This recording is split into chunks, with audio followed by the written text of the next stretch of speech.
Māui tiki tiki a taranga. Koera te ingoa o te pou I whakairo hiai e kātera maihi o Ngāti Whātua, kia tū ki roto I te whare tahua o Westpac I Tāmaki Makaurau. Hei tā taua whare tahua, ka noho te pou nei hei tohu o te aro nui o Westpac ki te hītori o te ao Māori. I whakatāne te pou nei I te rānei, a I tirohia ake e Hinerangi Goodman. He moe moe a I pui ake, mai te whare pēke o Westpac.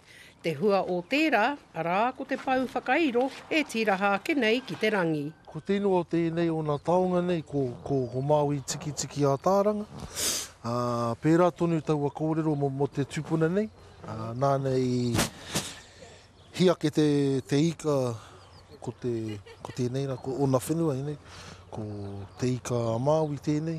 Oh, it's extraordinary. We're delighted. It's to actually see it come to life and see Maui there, see the different stories that go up through the carving. It's just something beyond which we'd actually originally envisaged.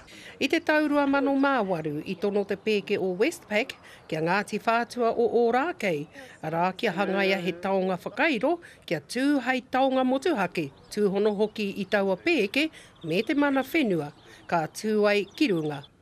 I hara mai aku nā whanaunga no Ōrākei, nā kai whakairo o Ngāti Whātua ki te noho I Wainganui o Ngāti Awa. Nā te mea ko tēnei te wāhi o taku mahi, tēnei te wāhi o tōku wahine. And we talked about our vision for our new head office in Auckland, in Britomart, which we call Westpac on Takatai Square. And the area is steeped in New Zealand's history, originally the foreshore of Auckland. A te maramano o mai he o te tauhou e tū mai nei. Arā I te wāe whakatuwhiratia I te whare pēke ki runga I te papa o Takutai ki Tāmaki Makaurau. Arā ka ki te whānui hea I tēnei taonga o Māui tiki tiki a tāranga e te tini me te maha. We really wanted it not just to be a flagship head office for Auckland, we wanted to be representative of the whole of Westpac New Zealand.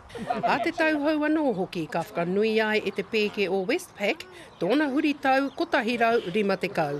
Ko Hinerangi Goodman, mō te karere.